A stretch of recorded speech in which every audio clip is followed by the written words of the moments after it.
Hello and welcome to episode 65. That is 65 weeks straight of Flesh and Pod. I am your host, Logan. With me today is Alex Norvill joining the desk, the content creator manager for Legend Story Studios, which makes the game we talk about every week. Nothing big there.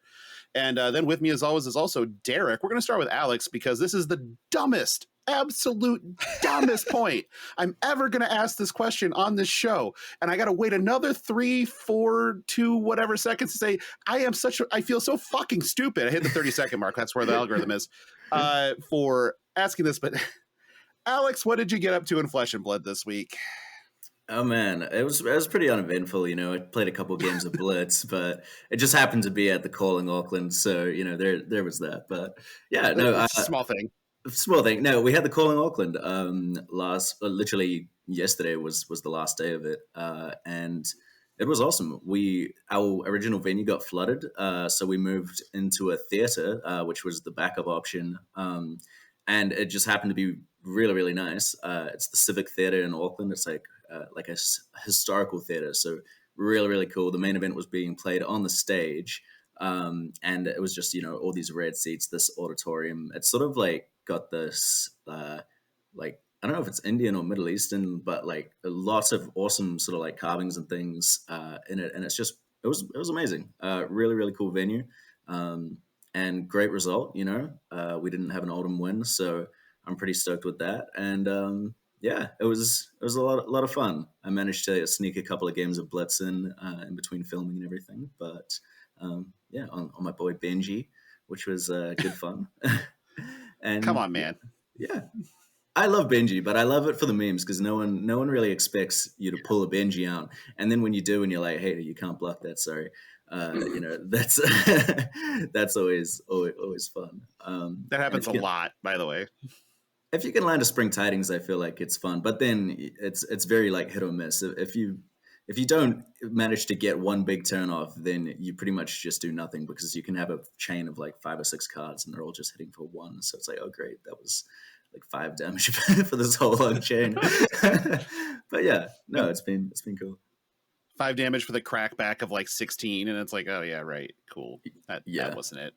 You do a lot of work to equal 1 Reinar attack. Yeah. I played into a few chains and I was like, what do you mean it's just 8-9 go again like every time? Like it's You know what though? We've been talking on again, off again about some of the Outsiders reveals, and obviously we're going to cover some more later in the show. But one of the things last week we had covered was Peace of Mind, and I had mentioned that in Limited it has the potential to really be helpful against Azalea and some of the dominate effects. But I think Benji might be flying under the radar quite a bit when we start talking about like the limited and sealed format. This is going to be the first time that we've had to really worry about unblockable damage from like draft and sealed perspective. So that, you mentioned Benji, and you're right, that is something that happens. You don't really expect to play against one and then have to deal with that. Oh, by the way, like you can't block that. And that's a conversation we're going to have, I think, a lot of here in a month or two. So I'm going to have to start like rethinking some of these reveals, I think. Yeah. It's possible. I mean, we don't have all the info yet, and there is one person on the show that does. However, I would recommend that he keep mostly silent on things he can't talk about, because making my job harder to edit will maybe piss me off a little bit. Yeah. Derek, what did you get up to? Do your best. That's all I actually want. So I surprisingly got up to a lot this week that was not based on playing the game, because once again, we decided to have an ice storm again on my armory night. So we canceled it the night before because Michigan got covered in a sheet of ice and it was not worth it to endanger folks to come on out. So I did play some casual games, but I was asked, I'll put it this way, I was asked to cover for some folks for the Goliath Gauntlet this week. So I got to cast 2 of the top 8 matches. They were a lot of fun. I believe the second one I casted just got posted today, and that was the Rogers match that was just absolutely phenomenal. No spoilers, but it was right down to the wire. Great match. Might be my favorite that I've ever had the opportunity to cast. So I did the Goliath Gauntlet. I did another podcast that is recorded ahead of time, so it won't be out for, I think, a couple of weeks now, but it's for something called like Hobbies and Happiness. They do a number of card games. So I talked about Flesh and Blood a lot on that, but then I also talked a little bit about Alpha Clash that, you know, Logan and I have mentioned, and some of the other games coming out later this year. But Flesh and Blood came up a lot, especially, you know, when I was talking about things that I think card games are doing well, because one of the topics on that particular podcast they asked was, you know, what does a card game have to do to survive, right? Like, how do you make a good card game? And so obviously I was mentioning Flesh and Blood a lot because I feel like they've kind of hit a lot of the important pieces, because the reality is, if card games were easy to make, we would have a lot more of them. There has been no small number of companies and individuals that have attempted to make successful, you know, trading and collecting card games, and that have failed horribly. There is far more failures than there are successes. So anyway, Flesh and Blood came up a lot there. And then the last thing that I was doing was I was putting in a lot of hard work, a lot of effort for an upcoming project, which is my spoiler card for Outsiders. I'm really excited to reveal it. I think the way that I have decided to do it is rather ingenious. So, you know, keep an eye out for that won't be coming. All right. Okay. That didn't take long, you, did Alex. it? Ready for it. I knew it was coming. I was just. I know. That's why I wanted to rip the Band-Aid off early, man. It wasn't going to come from me. That's all. But I actually was both of my armories this week. Well, we did two. We just did two events at one armory. We did a commoner event for one of them. It was somebody's birthday, so he put the stipulation out there that it's oops all brutes, so you can only play brute commoner.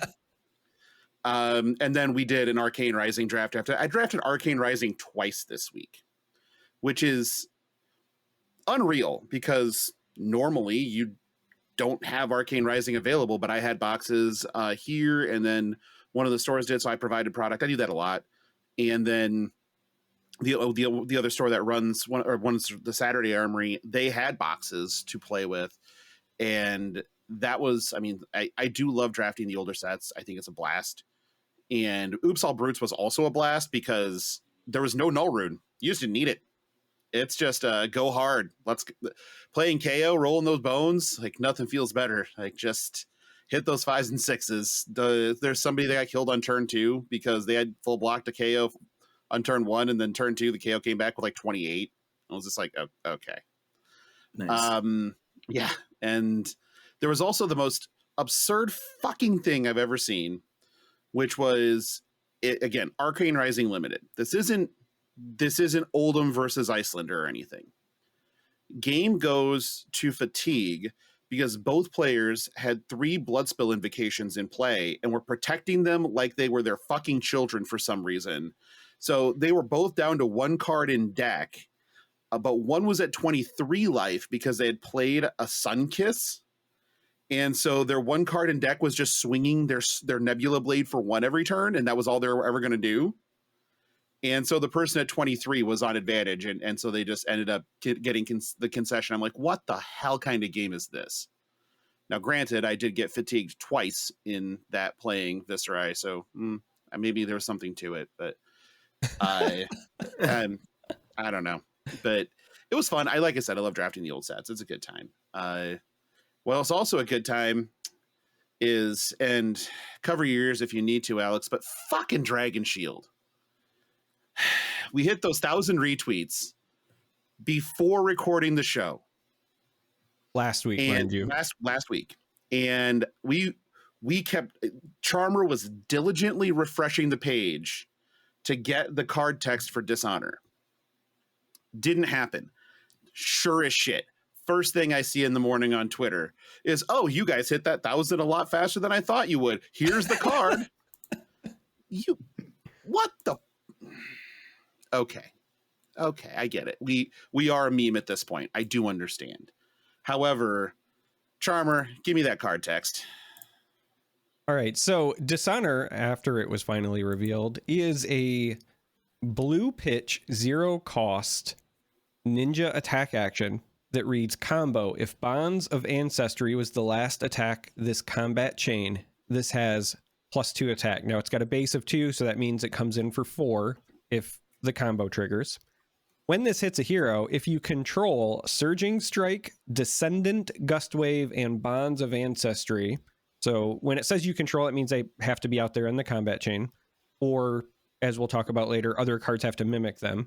But anyway, if all of those conditions are met, that hero loses all abilities for the rest of the game. Now, mind you, it's the hero that loses the abilities, but that's still a relatively big deal in some matchups. There are others where the hero won't care. So like Dash is a perfect example. They start with their item, and then after that, not super relevant, right? But when you're thinking about, Briar with embodiments, Oldhim with the reactions, there are so many heroes that you really lean into them. Even just hitting somebody like a Bravo, taking away the Dominate is actually pretty massive for disrupting their game plan.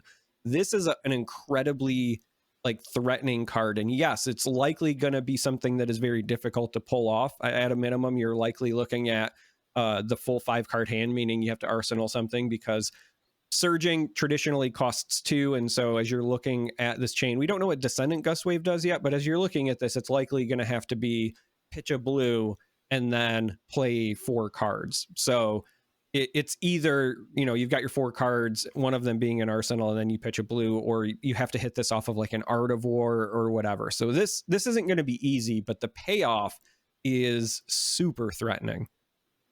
Yeah, let's talk about the floor of the card, because most important part of a card is usually its floor. And in this case, it is a blue 0-cost block for 3. It is the absolute dream card for Katsu, for the floor of a Katsu deck. It pitches to Kodachi, it blocks efficiently, and it also just has this relevant text box to go with it, where there are certain heroes that literally can never let this hit if the conditions are met. They are absolutely screwed if they let this hit with the conditions met. Like Icelander is done. Lavaya literally dies on the spot. They can't turn off Blood Debt anymore. They are absolutely cooked. Kano, fucked. Just 100% down and dirty, fucked. Like a ludicrous song, fucked. And there's dashes who don't give a shit. Fi not getting a Phoenix Flame back is a little problematic, but they're gonna be okay. It hurts Rhinar a little bit. It hurts Dorinthia a ton. It's there's quite a few things where this is just uber problematic, and it always has to be in the back of their head of, okay, what happens here if I let this go? And then Bonds of Ancestry, if I remember correctly, and I guess I have these cards in front of me, so I don't need to remember things. We do have the internet. We're not just... I really got to remember that that's a thing, right? Well, yeah, so you can banish one from your graveyard and go fetch it up. Yeah. So there's a bunch of neat things with this combo, specifically involving some other cards that we'll talk about in a moment that were other reveals. But in honor of our guest who just again said that they love Benji, there is something that I want to point out. The combo on this for coming after Bonds of Ancestry is only relevant for the +2 attack. The other parts are always in effect. So there is a world that exists where you could play this in Benji, and you could play the other 3 cards, but just kind of do it out of order. Maybe you use something like Snapdragon or whatever to give another one go again because it's out of combo order, and then end with a Dishonor that has the base of 2 because it's not coming after Bonds, and it's now unblockable with cards from hand. So I'm just throwing that out there for Alex's sake. If he starts to brew, that is something to keep in mind, and I would love to see the look on somebody's face when you do it. If you popped a Kano or something on turn 2, and they were just like, oh, well, that's bad. Yeah. Yeah. If somehow you can manage to get all of these cards in a limited format where, there's traditionally not that much equipment blocking, then, if you pull a Dishonor, you're in for a good time. Yeah, right? Yeah. I mean, we don't know what the assassins do yet, but I'm imagining their text boxes are relevant. And we know that like the ranger text boxes are at least somewhat relevant. So yeah, pulling that off would just be like, oh, I guess I lose. That's a pretty good on hit. Losing is probably the best on hit that there is in the game, honestly. Usually. Yeah, on hit death, shit. I guess we take those. That's an L.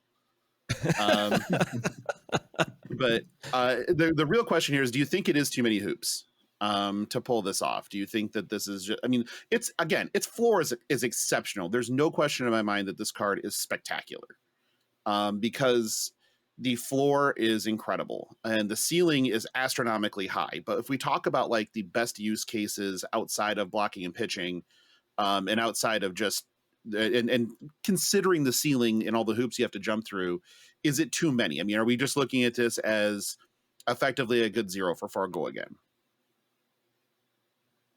It might be Do you one of wanna those jump on things that, where Alex? it might be one of those things where people, they get a dishonor in their hand and they're so eager to play it that they just play awfully just to try and like get the combo off. Like they sacrifice things, which I would be 100% guilty of because I just like doing cool stuff. Oh, sure. I'm not like, I'm like, oh, this probably isn't the most efficient play, and maybe I should be blocking this, but if I get this combo, it could be pretty fun. So, I'm bad enough at doing that with the stuff that already exists. So I think if I got a dishonor, I would, yeah, it could be.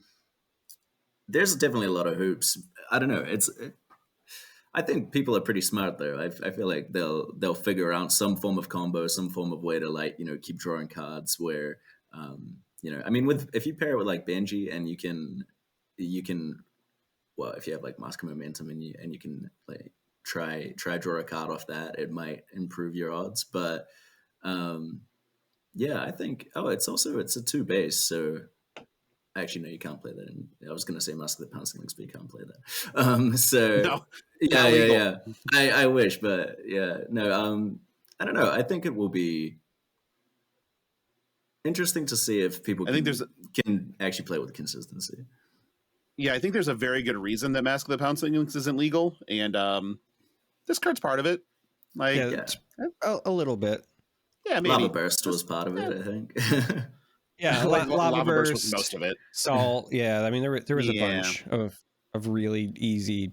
Oh, this equipment means like +5, +7 consistently. But as far as like how often the dishonor happens, I think that there's going to be 2 phases. I think when the set first launches, it's almost never going to go off because, much like Alex said, I think people are going to put too much stock into trying to pull it off. They won't know necessarily the right time to do it, how to not mess up the rest of their turns to do it, and they'll get punished and then have to abandon it. So I don't think we'll see a lot early.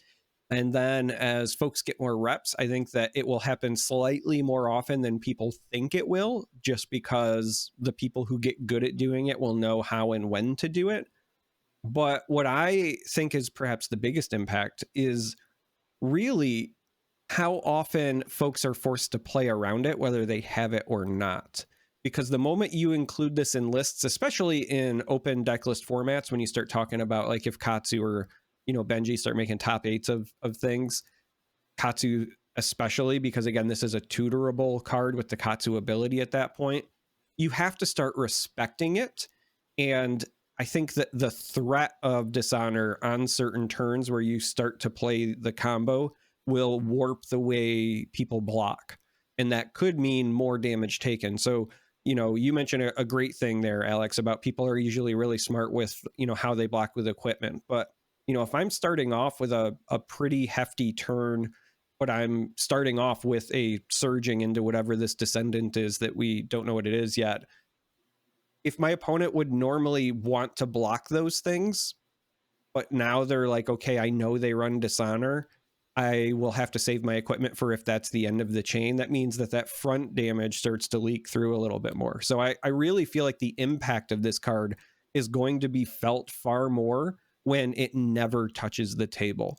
And I think that's a really interesting part of the design.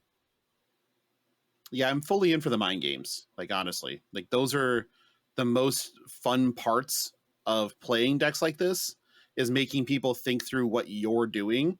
And you get to watch their gears turn while you're understanding that they think I'm doing this and I'm not, but maybe I can convince them that the right thing to do here is to throw their hand at something when I'm just stealing a turn. So we could go back into the days of Turtle Katsu by just making them block all the time. And it's the most offensive version of Turtle Katsu, but it's still Turtle Katsu. Yeah. So, well, and again, the interesting bit is that there are so many ways that you can play the mind game. So I think now is a great time to lead into our second card to talk about this week that was revealed. That is Mask of Many Faces. So this is a new ninja equipment, and it's got 1 armor and blade break, but as an instant, you can pay 1 red pitch and destroy the mask to name a card. The next attack action card you play this turn gains that name. And this is very relevant for a number of things in Ninja. Obviously, we're talking about Dishonor. So what this helps you do is you can name a card that's a part of the chain if you don't have it. So like, let's say you're trying to set up Dishonor and you just don't have Descendant Gust Wave because it hasn't been revealed yet, and so you have to make it up anyway, right? So you go Surging, then you pop your mask and you make your next attack be Descendant Gust Wave. And it doesn't matter what that next attack is. It could be like a blue head jab, whatever. But then you can follow that up with your actual Bonds of Ancestry, and it will treat the previous card as if it was still the Descendant because that's what it's been named. So all of the combo stuff still matters. When Dishonor hits the board, all of that still matters. And so it is a great way to solve some of your combo inconsistency. And so I adore it for that. But there's also a bunch of really neat other applications as well. So some of the stuff that I've already been thinking about wanting to brew is like Phoenix Form Phi, where you can potentially have easier ways to cheat as counting having 3 Phoenix Flames to trigger the Phoenix form with Phi, right? Or a number of other cards as well, where you're like, oh, by the way, my Command and Conquer now counts as something else entirely different, and then I'm gonna, chain off of that. There is a lot of really neat things that you can do here, and for this to just be a common equipment, mind you, in the set, like this is not a legendary. This is something that's going to be very draftable in the limited format as well. I am very excited for this piece of equipment. I think the most fun thing I could think of with this is to play a Surging, play a Descendant behind it, and they don't block the Descendant Gust Wave. And so you break this and have the Descendant Gust Wave gain the name Bonds of Ancestry, and that turns on your Dishonor. Because you control all of them. But this is the next. I see. So you're saying that your Dishonor is going to be named the Twin, but then it references itself because you control them. Yeah. So in that case, yeah, absolutely. Dishonor Bonds of Ancestry. Yep. Or Bonds of Ancestry Dishonor. There's just that's so how it many works. We haven't tricks. seen the release notes, but if that's how it works, that's hilarious. My other favorite thing about this card, specifically just for memes, and I know that Alex, he's the official LSS guy, so he's going to tell me, no, it doesn't work this way. But he's right also now, a meme lord. Like, come on, let him live. I just want you to know it says name a card. It does not say that it has to be a legal card or a Flesh and Blood card. So I will be naming cards when it's not relevant that are not in Flesh and Blood all the time. Like, I'm going to be like, my next attack is the 4 of Hearts, and I'm just going to love every minute of it. My next attack is Magnate the Tyrant. Or my next card is Buttman Returns, which I think is a MetaZoo card. I'm not actually sure. My next attack is Scar from The Lion King. From The Lion King. Yeah, perfect. No notes. My next attack is Go Bananas. Fuck off. If they make you present it like you don't have one of those, I do have a Go Banana, so I can actually just do that. But I think that it's very interesting to me because, like, I read this card and I was like, okay, that's a really cool piece of equipment for like a majestic equipment. Then I saw it was common, and I was like, yeah, that threw me way off because I felt like this was not common. Yeah, this does not feel like a traditional common slot. I mean, I love it because again, it's really going to help out the limited. But the fact that it actually has armor, so even if you never do the combo piece, it's still relevant. This is like, if I'm playing Ninja, this is almost pack one, pick one for me, right? In limited, it's that good. Yeah, and my reading this, like the clue it gave me to limited was that this limited format is going to be full of powerful effects. I mean, we kind of already see that with Riptide's Trap, with Collapsing Trap. That's a powerful effect. No matter no matter what you think about that card, it is a powerful effect. And in this case, like, this is another powerful effect that's sitting there out in the limited environment. This one's common. So I feel like that this is going to be a limited format full of powerful effects and trade-offs, which makes me excited, because those were the best parts of WTR, were these incredible trade-offs. Like, there was so many parts, like Spinal Crush, but even then beyond that, like, even just pummeling an Anothos is absurdly cool, like fun as hell. Your Iron Song responses were insanely good. Katsu just had a bunch of just really good common attacks, like, they were very efficient, and it made for like powerful exchanges, and that made all the heroes relevant and well worth playing. And I feel like this is giving us the clue that, hey, we're doing that again. And so buckle up, because this is going to be some crazy shit where you're sitting in a draft pod of 8 people with all 6 heroes represented and trying not to be one of the 2 ofs. Like, that's what it feels like, and that's perfect. That aces. That feels awesome to me. Derek, head leads the tail. This is another fun one. I didn't know if we wanted to give Alex a moment to talk about how good this mask is. I thought he did, but I never can keep track anymore. I'm getting old. I know. It's my job to make sure that the guests feel welcome, which is why I attacked him in my opening salvo. What a fucking asshole. Yeah, I think the reason that my first thought to why it's a common is because it's just the one use, right? So I mean, and Blade Break, so maybe that's why it's not rated higher than that. But yeah, I mean, it's certainly powerful. I think it'll be fun, even like we were saying before, with like the threat of dishonor, right? Using this, and it might be a good way to just get like to turn the tempo. Like, if you're in a bad spot, you can, or maybe your opponent is like really holding on to their card, so you think they might have something good coming. You can just play out these, the Surging Strike. Was it Surging Strike? Oh, I can't even remember. But you can play out those Surging Strike. Into Descendant Gust Wave, and then and just put it on a card and just name it Bonds of Ancestry, even if you don't have a dishonor, right? Just to like provide that threat and get them to actually throw their hand down, and then that might turn the game in your favor. So it could be useful, even if it's not for getting the combo, but just for making them think that you do. But I do love me some mind games. Like, it's a good time.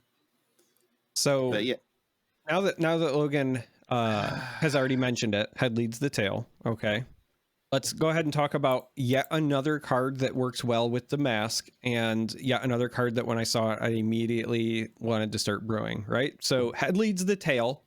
This is a majestic ninja attack action. It is a red pitch for 1 cost, 3 attack, 2 block. When this attacks, name another card. Attack action cards with that name have +1 this combat chain, go again. So obvious comparisons are going to be made to Spreading Flames, because it's going to likely be the sort of thing where you play this. It's, a 3 attack with go again, and it's meant to pump up your following attacks.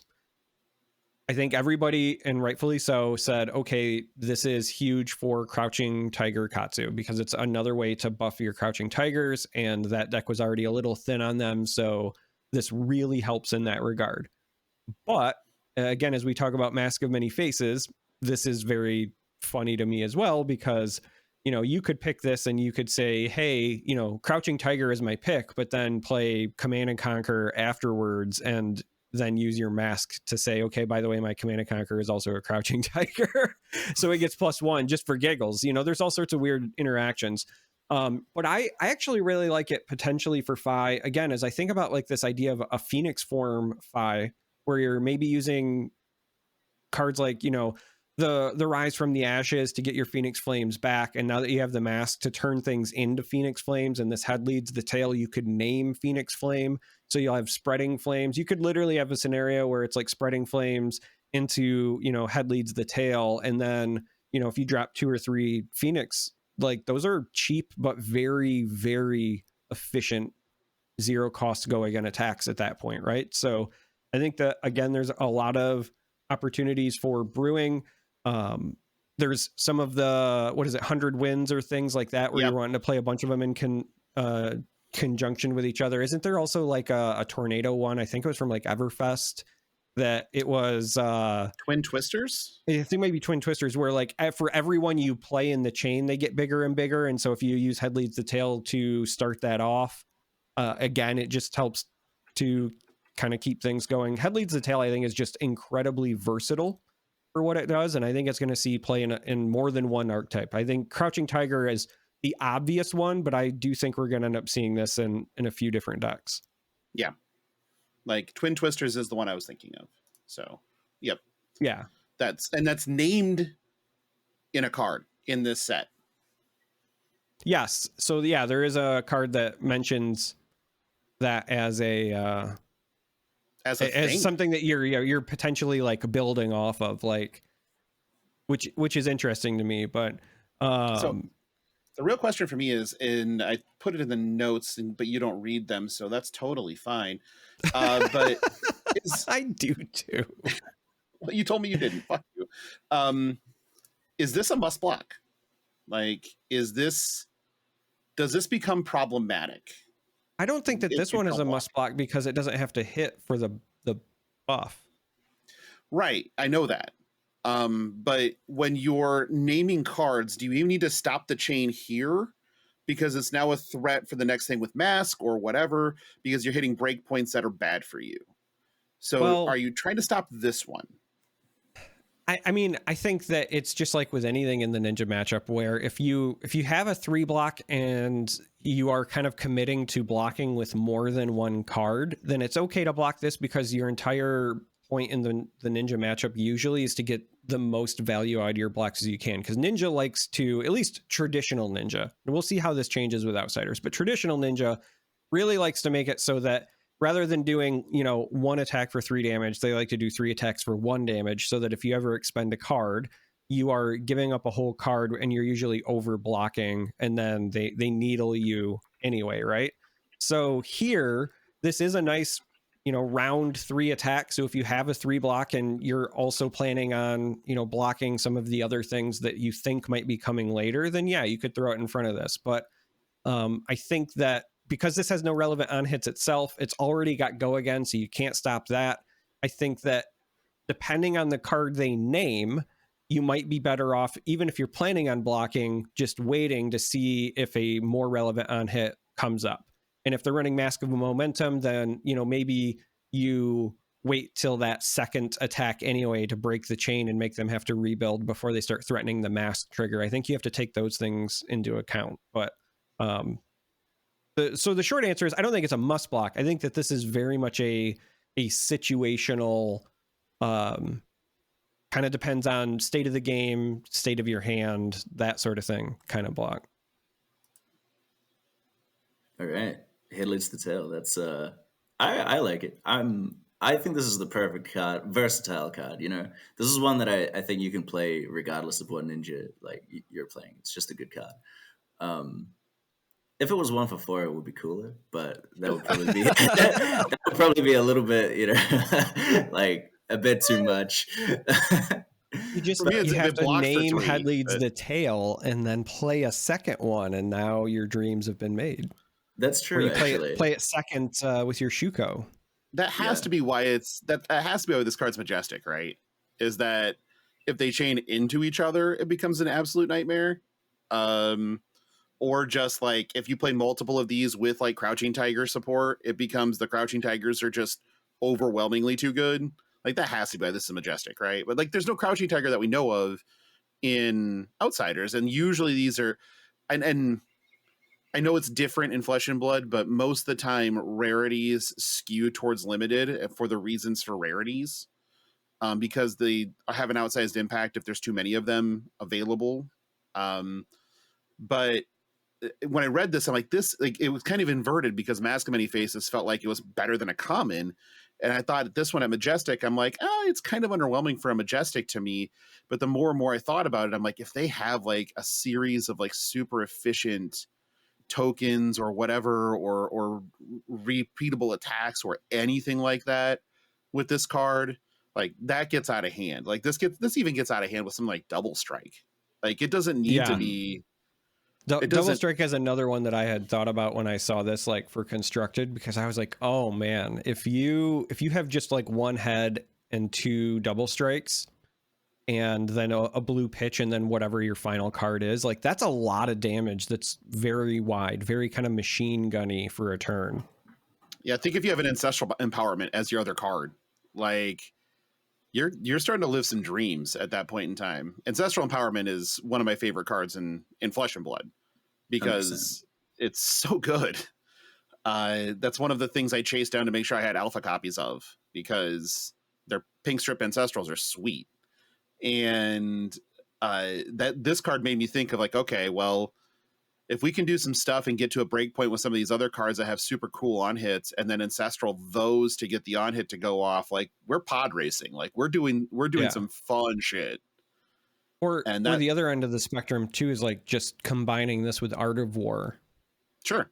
I mean, there's so many things now that I think you're going to start to see these big kind of like explosive go wide turns. There's a part of me, I will be honest, I kind of hope that we get some sort of attack that is based on the number of times it's played in a chain, and it has the name tail something, like tail smash, dragon's tail, whatever, just because tail I want head leads the tail to be meant to be played with a card that has tail in the name, because I'm a wordplay guy, as Logan groans about every week. So I will say, just throwing that out there, if anyone from LSS is listening and they want to make that happen for me.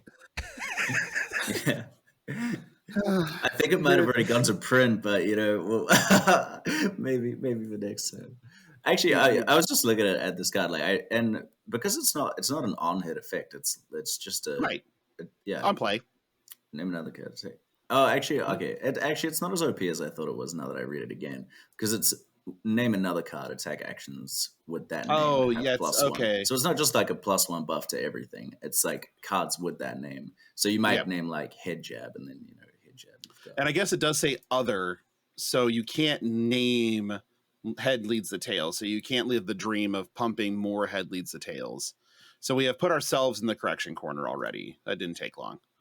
Well, until you use you name something else, but then you use Mask of Many Faces on your second head leads the tail. And then it's a 1 for 4. Okay. Moving on. We're gonna be like water now. That's fair. Can we be like water? We can be like water. Yeah, okay. Easy. I mean, I was like water once. It was a long time ago, and it was in college, and I did some things I regret, but we move forward with our lives. We don't really talk about those things. Have you pulled the card up now so you can read it now? Fill that air? Yeah. No, I had it ready to go. I was excited from the moment that you were like, hey, there's a card that references this. I knew that you were talking about Be Like Water when we brought up Twin Twisters, but I was about to tell the story of when sometimes I like to hand you. So sometimes I like to hand you rope and see what you do with it, and you were pretty close. Anyway, Be Like Water is the other card that was revealed this week. It's the last one on our list to discuss. I do not know whether or not this is part of a cycle. I suspect it is because it's in the common slot. But at least the one that was revealed is a 3 attack, has 2 block. It is a 0 cost card with red pitch. So again, it's very possible this could be part of a cycle where it's a 2 attack for yellow and a 1 attack for blue, but not confirmed. It does, however, say when this hits, you may pay 1 pitch. If you do, choose head jab, surging strike, or twin twisters. This gains the chosen name. Now, the relevance of head jab and surging strike are pretty apparent if you're somebody who's played a lot of Ninja, because those are cards that start a chain off. So the idea here is you play Be Like Water, and then if it hits, then you can be, a sneaky ninja, pay your pitch, and then go into a chain that they weren't expecting because you have the flexibility. But the interesting bit here is that it also says, or twin twisters. Now, twin twisters interacts with itself, right now, but as far as we know, it does not begin any chains. So there is a strong indication that that might be changing with Outsiders, which is really exciting, and I'm looking forward to it because that's a card that I like just in general. But I also really enjoy that this is one of those mind game cards again, right? So you can play this, and then this one, you asked, is the other one a must block? I don't know. This one might be, because this it's a 3 block. It already has go again, but or a 3 attack. I mean, it already It's has not a go 3 again, block. but It's not yeah, that good. yeah, it's not a 3 block. It's a 2 block, but it is blocked by a 3 block, right? So economically, it kind of hits that point when you're up against a ninja anyway. But turning off their ability to go into a chain might be just good enough, especially if you're worried about anything with the surging strike line, because this is giving players the opportunity to open that line for cheaper. So yes, you have to pay the 1 pitch, but this is 0 by itself, and surging strike normally costs 2. So if they have the rest of the combo, but maybe they're just short 1 pitch, they could lead off with this. And if you just let it through because, oh, it's 3, I want to see what else is going on, you might unsuspectingly help them out. So this one, I love the flexibility. I love what it's doing for the mind games, but also I think that this one could end up being, again, the on hit doesn't seem like that big of a deal, but this one could end up being one of those ones that you go out of your way to block. It does feel innocuous, and being able to pay 1 for a surging strike, even if it's just in name only, is kind of a big deal.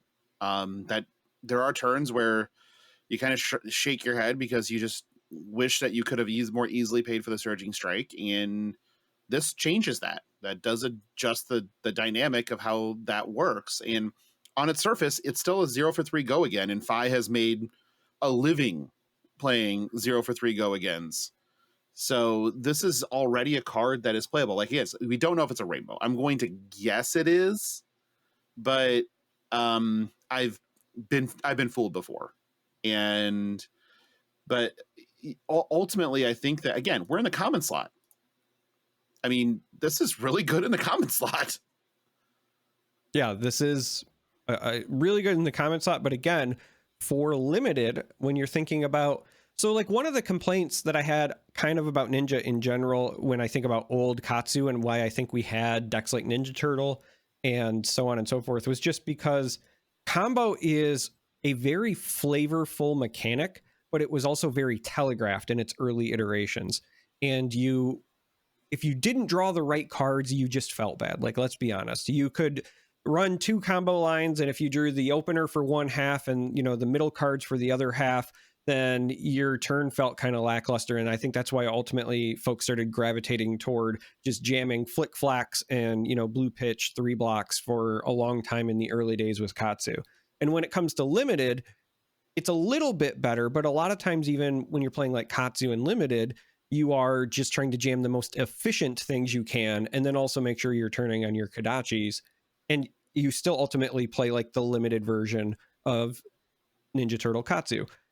Cards like Be Like Water, cards like Mask of Many Faces, etc., really allows you to, 1, enjoy the combo lines, but 2, really give you the kind of feel of what I think Ninja should have been from the beginning. It's this flurry of blows coming at you, and if you're the defender, you don't know where to block. Right? Think about it thematically, right? Somebody's throwing fists and kicks, and they're spinning, and they're doing all these things, and you have to figure out where their combo is going and block the right ones if you want to win that fight, right? So, like, thematically, this is what I feel like Ninja should have been from the beginning, and I'm really happy that we're finally getting there, both in limited, but also in the constructed formats, because ultimately that's what it's going to be, right? You start one way and then your combo goes a different way, or you surprise people the way that like a true combo fighter should. Alex, thoughts on that? Yeah, I think that's spot on. I think the cool thing about this card is that if you once it hits, you've got multiple options with Katsu, right? Because you've got his hero ability as well. So you might only have the finishing card for your combo piece, but if you can search for another card, then you might be able to string something together just off that first sort of on hit. So yeah, I think it's powerful, and yeah, you're right about the whole thematic element here. Yeah, spot on.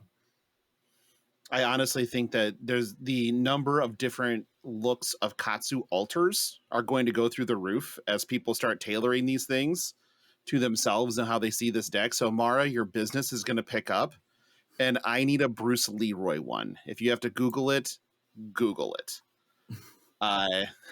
Moving on, because we are at 45 minutes talking about fucking Outsiders cards. I mean, it's Dragon Shield's fault. We should have had one less card to talk about. I could have talked about Dishonor for an entire episode. Like, I could spend so much time on that card just dissecting the living shit out of it. But in deference to our guest, I will not do that. Instead, we'll move on to something he was at. We're going to talk about the Calling Auckland a little bit. It was a not diverse top 8, but it was a very diverse final with 4 Oldhim in the top 8, to no one's surprise, really. 2 Dash, which seems to be very common outside of the US. Dash appears a lot. And then 1 Bravo, which obviously is Kale McCreath. There's no actual question about that. That's just the most... Water's wet, Kale's playing Bravo. And 1 Lexi, and the finals was Sam Sutherland on Dash beating Lexi. So the Oldhams didn't get there. That's a thing, and even more telling. I know, yeah. Alex, like, fuck yes, and no Icelander, Phi, or Briar to be seen. That's interesting. What was the room like, Alex, with everything going on in there? That's so different from what we normally see. Yeah, I mean, I'm glad. There was always going to be Oldhams. There's a few very good Oldham players in New Zealand, and I mean they were in the top 8, 2 of them, so or 4 of them, I guess. Actually, I can't even remember. I'm trying to remember who the names of the top 8, but I do know. Matt Rogers and Dennis were on Oldham, and they Oldham. Both, yep. Yeah, and I think Dennis got through to the semifinals, and I actually watched those games, and it was tense. Like Oldham's always sort of goes to the wire. But man, credit to Sam. He was cool for his games. Like I watched him getting down to a deck like this big, and he maintained his cool, and he delivered. I think he definitely deserved the win. Just watching how he played. The field itself, I think it was Phi. Was it Phi and Oldham the most represented decks? I think. Yes. Yeah, it was. So I'm surprised that there weren't more Phis in maybe in the top 8. But yeah, it was. I don't know. It was cool. It was a good atmosphere, and I was happy when I saw the top 8 that there was a fairly. Despite the 4 Oldham, still a fairly diverse field. And it's always nice to see heroes that aren't Icelander or Phi or Oldham in the top 8. So, yeah, it was cool. And then when it was the Lexi Dash final, I was like, this is great. This is what I was praying for the whole time. And it came true. So, yeah, no, I think it was a cool field. There was plenty of I think the internationals were, because I think there was like Dash is fairly popular in New Zealand, but I think it was people outside of New Zealand who were actually playing Dash. Yeah, Asia is a big Dash place, just generally speaking. So you have like separating out Oceania and Australia and New Zealand and everything else, but like if you go to like with Flesh and Blood becoming a much bigger footprint in Japan now, which is awesome. Like mainly because we have simps like Derek that want Japanese cards, but it's awesome because just the expansion into a market that is so ingrained in card games already, and they're excited to have this one there, even though they have options galore. But that in of itself, the fact that they already have sort of this identity of Dash being super popular over in the Far East effectively is awesome. And then seeing some of those players like travel for the events and whatnot. But Dash is, Sam Sutherland, just he was so cool the entire time. I did watch some of the same things that you did, and he never lost his composure. He always just stuck to the game plan nonstop. And that amount of focus is actually incredible to me. Like understanding the game plan and executing it flawlessly, especially in that type of field. And honestly, the Lexi is a problem at times for the Dash player. and navigating that matchup too was equally impressive. So, congrats to Sam on just picking a great deck and playing it to perfection. Amazing start. And you love to see Kale just always come in, because Kale's a hell of a personality when it comes to just kind of that big, exuberant type of person. And he always sticks to his guns and plays Bravo. And he started 1-2, if I remember correctly. Yeah. And then just bullied his way to top 8. Like, just, all right, I'm going to Bravo you until I'm done Bravoing you. And there he was, right back in the top 8. So kudos to him. That was impressive as well, starting from a hole and climbing out of it. So it looked like that event was so much fun. And that venue, I know, was your backup venue. That's the crazy part to me, that was your backup venue, and every one of us in the US were jealous of your backup venue because it just looks so cool. Yeah, it was really cool. I think it's we didn't know that it was the backup venue, I don't think, but it just happened to sort of work out that way. And I mean, that venue's usually like, ridiculously expensive, so Sure. it was a pretty good steal for a backup venue. And yeah, no, it was really cool. There were a lot of, like, all the side rooms were all had the same sort of theme to them as well, so playing in the side events was really fun.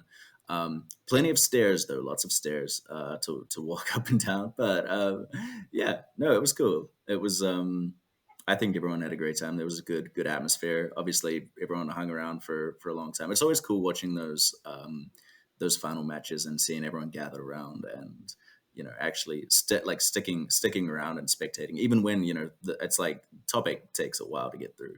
Yeah, it does. Especially when you've got Oldhams in it. So it's just like it's really good to see how, how much people are dedicated to the game and enjoy actually, sticking around and watching these games. And yeah, when Sam took that win, it was a really, really cool moment.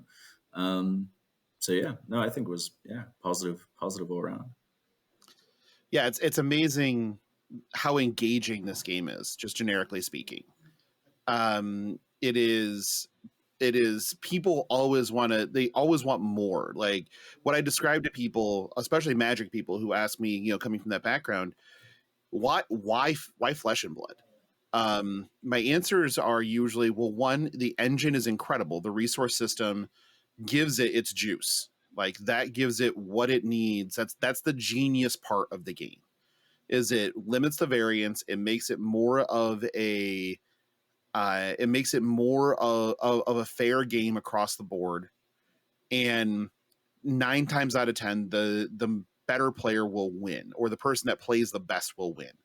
And that's awesome for gameplay speaking. And then I start talking about the community. When I would leave GP weekends, Grand Prix weekends, which effectively were Magic's versions of Callings, I would be excited to get back home. Like, I personally would be like, I'm just ready to be home. When I leave a Calling or a Realm event or any of these things that I travel for Flesh and Blood, I don't want to come home. Not because I don't love being around my wife. I could leave the cats, that's fine. And I do have a great beer fridge, but the point is, I don't want to go. I want like 2 more days to keep like doing the same shit we were doing, to watch True Lies in an Airbnb with 10 people and have Flake fucking freaking out on a couch. I want to have another day at an Italian restaurant that should not have seated us, because people in this restaurant were 100% suited and booted.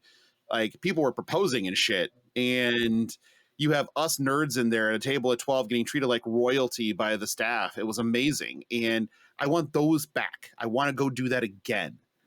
It is so different. It feels so different. And I know I hit on this a lot when I talk on the show, but that's the juice. That's the magic of this game, is the engagement across the board. And it looked like you had that in Auckland. Everything I was seeing was so cool. And the FOMO hit me really hard, not just because I want to go to New Zealand, but because everything there and the venue looked sweet. What you had set up for side events looked amazing. What was going on with like artists and and all that was insane. The WTR sealed that was happening, that you had James playing it and such, that looked like a fucking blast. Yeah, Like, the sealed was sick. It was really cool watching that, and all the LSS devs were playing in that as well. So they had this thing going where if you beat a dev, you got like a pack of Dynasty. It was like the sort of so bounty. you have to ban Dagon. I get it. It wouldn't be the first time he's been banned from something. So not to give short shrift, but we're moving on a little bit. The Blitz Battle Hardened was won by Kano in a Kano mirror. Shocker. Yeah, that Kano might be good in Blitz. I don't know if anybody has heard that. And then to nobody's surprise, if you look at the top 8 photo, there's Brody Spurlock. So again, to the shock of no one. We're going to move on to some listener questions, but we're going to lean in a little bit. This is almost the Alex show, like almost entirely the Alex show. Almost entirely. I don't know if you saw them, because I don't see them in our show notes that I don't read. But there are 3 other listener questions that had made it to me that we were supposed to add. So do you want me to just burn through those real quick? Well, are they Alex questions or no? Yeah, they're Alex questions. Okay, so we're going to start with one non-Alex question, which is also an Alex question. Okay, fair. But it's also an us question, and this comes from our friend May. And May asks, do you think there ever will be a time where Flesh and Blood will have a standard rotation? Alex, we're going to get your opinion. This is just an opinion, no insider information necessary. I hope not. Personally, I don't know. I just would. I like the idea of being able to play with cards. Having that massive card pool to choose from, and the idea of being able to play stuff from Welcome to Wraith, 10 years in the future or something. So, I don't know enough about making a card game to even be able to start to answer that question. I think the idea of not having standard rotation is cool to me. I hope Living Legend will, solve all the issues. Like Living Legend is just going to be the magic stuff. Wild West. Yeah. I mean, we have sort of a fairly, I guess, active way of banning or restricting cards, depending on the meta and everything. So I would hope that things can just continue as they are, and that nothing the power creep doesn't become too much, even though it's sort of one of those inevitable things. It's just hopefully it's maintained well, and I trust the dev team to make it work. There you go. Yeah. Derek, your thoughts? I don't think we'll ever have a standard rotation. I think we'll have just our Eternal format. We'll have a Living Legend format.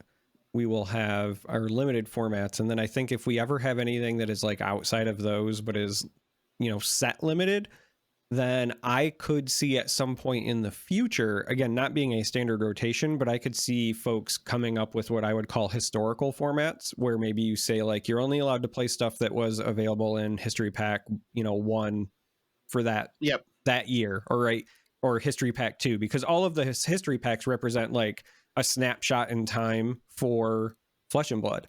And so if you're trying to look for creating a block, I know I'm ancient and a lot of folks probably don't even know what magic blocks used to be, but constructed was the thing, right?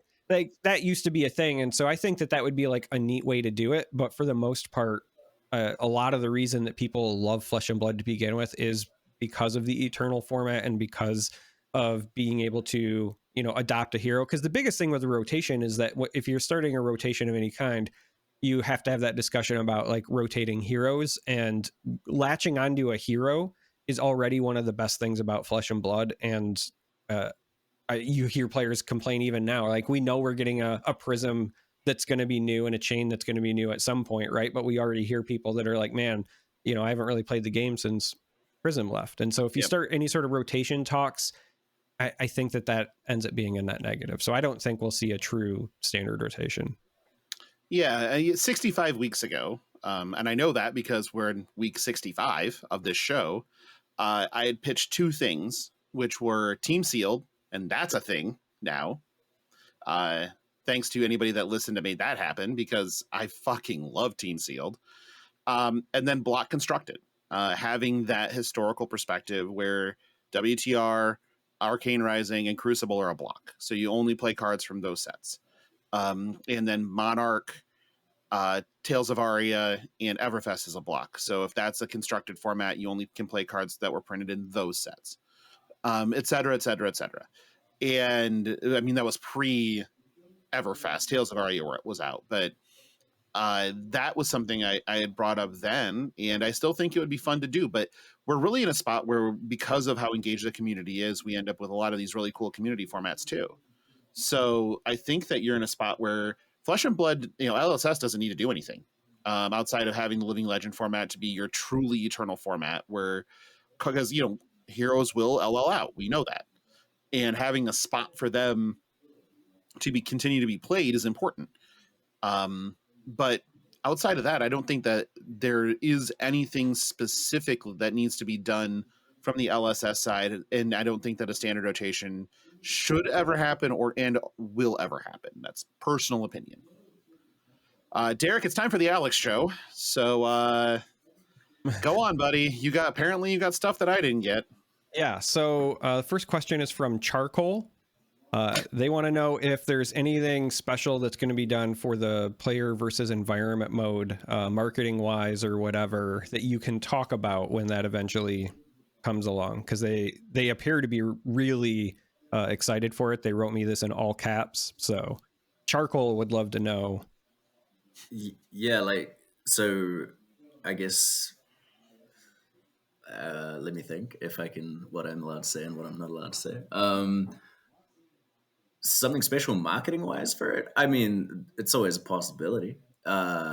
It's not something that I currently have right now on my radar, but I'm sure closer to the time of PvE that we'll be able to pull something cool off. Right now I'm working on building out a lot of our marketing efforts and how we are gonna keep ramping things up as we go with our sets, because traditionally we haven't done a heck of a lot of marketing. It's been we've got pretty lucky with the community that we have and the word of mouth that's really spread the game, and we'll advertise events and everything like that, but we haven't really put up we're still only 3 years old, right? So we just haven't really had the scale of team or the sort of budget to be putting out things like set release trailers and all those cool things that you can do with marketing a TCG. But that's something that I'm hoping to I'm hoping we can start doing that, and I'm hoping that I think James just sort of said recently in an interview that there'll be things like buy a box promos coming back, and those sorts of things. So hopefully when PvE comes out, we can think of a cool player facing thing to do. But PvE is still a little while away, so I can't talk too much about it. Yeah, That's fair. All right, so the second one I had, this one comes from Charisma, and they want to know, with the reduction in the total number of events that have coverage now, how are aspiring casters supposed to crack the lineups of the official events like Pro Tours, Worlds, Nats, etc.? Because they have been watching some of the Ethan coverage and things like that, but they were worried that there are less opportunities. Yeah, I guess that's how much do I even? If you can't answer, you can also just I don't know. ask. Yeah, I'm not sure how much I can answer it from my current understanding of how events are going to work going forward. I mean, I'm not the events guy, so how dare you? Yeah. So, but I guess what I would like to do, and a plan that I'm sort of trying to implement, is getting a bunch of, basically helping provide all of the necessary digital assets and things so that people can start streaming their own ProQuests or Road to Nationals or Battle Hardens or those sort of tiered events where people still want to see them, right? And a lot of people do stream those events already. I'd like to start building out these assets so that we can get a really good sort of production quality consistency across those streams and help enable more people to do that sort of streaming. I mean, the cool thing, like with what Ethan's doing, is like he's put together a pretty cool portable setup for streaming. Something that, if there are people that want to sort of get into it in a way that isn't going to be, because streaming is expensive, right? And coverage is expensive. Like, it is insanely expensive. So it's just one of those things where, I guess, if you've got like aspiring casters or whatever it may be, and maybe there's like a little bit of barrier to entry, you can, there might be more people that are doing streaming, and then that's more opportunities for those people to start casting fab and getting their reps in that way. And I'm sure as our events grow, I mean, I think there will be eventually more and more events as the game continues to grow. Obviously the structure's changed a little bit with how there's going to be more battle hardens now, but as we continue to grow, and as sort of budgets for things like coverage at battle hardened events or anything like that start to become available, then hopefully that should mean that there's more opportunities for casters to start doing flesh and blood. But yeah, I don't know. Other than that, I guess just like send your portfolio through. And all right, the last one, this is from Charades, and they say they got to meet you at one of the events here in the States, and they thought you were really awesome and neat and want to know when you're coming back. Good question. I will, well, as soon as I can, I guess. Yeah, if I get the opportunity to go to Baltimore, then I'll take it. Whether or not that happens, I'm not too sure. But yeah, I mean, next opportunity I get to come back, I definitely will. But as of right now, I have no idea. Right now, I'm so flat out busy with things that I'm just like trying to, make sure that I've got everything lined up for what I need to do next week. So I'll start thinking about coming back to the States once we've got a bit more of a handle on the sort of things that I'm doing right now. But yeah. That's okay. Logan and I will come out to you. We will do Flesh and Pod live from the LSS office. Not inside, mind you. We know we won't be allowed inside, so we will do it from the parking lot. There's probably one side of the room you could come on to, but yeah. No, they'll never let us on the campus. No, absolutely not. No. If the LSS leadership team found out you're on the show, you'd probably be fired. But that was one of our more common questions, honestly, was when's Alex coming back? So you were a smashing hit in the States while you were here, and so that was anybody that had met you when you were here, that was the question, was just ask him when he's coming back.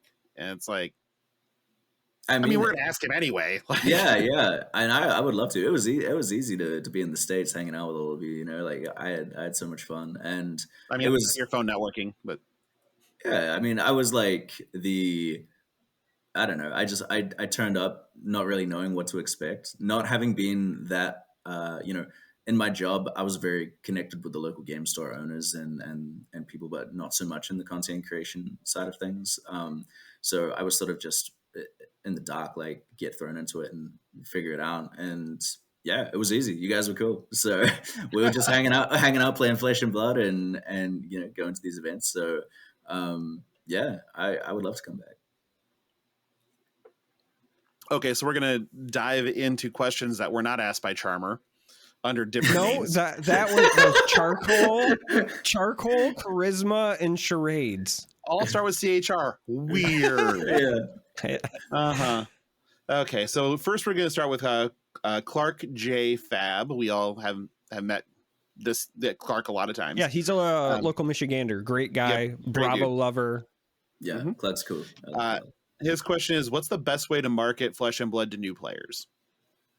Yeah, I think there's two categories of new players, right? Like there's new players that have never played a TCG before, and then there's players that have played TCGs but are new to Fab. And I think for the ones that haven't played TCGs before, which was me before I joined Legend Story Studios, it's really the the lore, the art, the immersive sort of experience. That to me is your hook, right? That's what, like, even with video games and things, like no one looks at a video game like trailer and goes, oh man, that looks like some cool mechanics I can do on my controller. Like Don't judge me. like, oh yeah, like that yeah. So it's like it's that side of things that gets your initial attention, right? And that's what I'm trying to do right now, is build those assets out. So like you see the Flesh and Blood logo now, like the animated logo. There's the Outsiders animated logo. More promos happening. These are the types of things where I'm trying to get the world of Wraith out to more eyes, so that people can go, oh wow, this is something really cool. Like, what is this? Because until people even ask that question, you're not going to get someone playing your game. So I think that's like the avenue, and finding ways to do that, by creating those sort of pieces of content, and then have that lead into, oh, and by the way, this is a card game that you can play, and if you want to, choose your hero and actually be this dude and smash with this hammer, then go to your local game store. So there's that side of things. For people that have already played TCGs before and understand, I don't know, the TCG industry, the environment, and everything, I think it depends. Like you can start sectoring them off into different people. Like your casual players, obviously things like PBE, different types of casual formats are going to be the draw. Competitive players, we obviously have got that pretty wrapped up. Like there are a lot of events, and a good prize pool, and a game with low variance. Like we're people that are actually really into the competitive side of things, I think already sort of they'll make the effort to look into Flesh and Blood, and why it people actually like playing it competitively. So as long as we put on good events and market them well, I think that's sort of how you get those players into it. I think where we sort of need to improve is that content aspect I was mentioning before, and part of that is working with content creators, and helping provide them with, I guess, guidance and assets that help align our strategies with the content that they're producing, which is what I'm hoping to do, because that's as if everything is sort of like cohesive, it makes it a lot better onboarding experience for a player that sees a video about, oh, here's this, I don't know, deck tech or tier list or whatever, and I can take this and follow an easy sort of pathway to actually buying a deck and learning how this hero works and how to play the game. And I think by the time that this goes on, I'm probably going to do this like right after this. I'm going to be actually dropping a few learn to play videos for some heroes that I've Oh, fantastic. So that will be cool. Just very short things. So like the Ira Learn to Play video Yep. on YouTube. Basically that, but for these new HP1 Blitz deck heroes that we've released as sort of an asset to see, so that someone can pick up the game or pick up one of those Blitz decks and then go, oh, this looks cool. Like, how do I play this? And then search, how do I play Bravo? And then here's your deck and a video explaining how to play it. So those types of things will also, I think, help get new players in. Just making that it's a bit of effort to get into a card game, right? So the easier we can make it for a new person, the smoother they can make that transition from brand new player to starting to build their own deck. Those are the pieces that I think we need to focus on. But it's cool. We have a great community as well, right? So that helps. I know that you and I, when you were in the States, when we were in Columbus, we did have a pretty lengthy conversation involving the marketing assets, and how part of what you were doing here was filming content so that you could improve the marketing assets. And that, for some reason, that stuck in the back of my head. And when I saw you tweeted out the History Pack 2 trailer that was made, I was like, that's fucking impactful. Like, that, I don't even speak these languages very well. I mean, some of them I'm okay with, but this is well produced and attention grabbing, which is different from what I had seen before. And so I was immediately, my first thought was, went back to that conversation. I was like, okay, like, I see where they're going with this, and this makes way more sense to me. So what you're trying to do, you're doing it. Keep going. Great. You're Awesome. doing great work. Yeah. Yeah. Next question is from Jazareth, which is Zach. He is local to me. Derek's met him. Good dude. Stayed in an Airbnb with him. And his question was, what kinds of community created content does LSS think the community needs more of? Yeah. I think for me, what I would like to see more of is like there's a lot of creators on there now, right, for Flesh and Blood, and there's a lot of competitively focused creators. I would like to see some more casual focused types of content. Just even if it's just a way to sort of I think it just helps to round out the sort of sphere of content creators that we have. Not I also if you think about it from like a growing the game perspective, something that a new player can look at and or someone who might not even know really anything about Flesh and Blood but can look at it and go, oh, this is interesting and I understand what they're saying. Not some like pitch stacking tutorial or something. It's like nothing against that because that is obviously an important thing.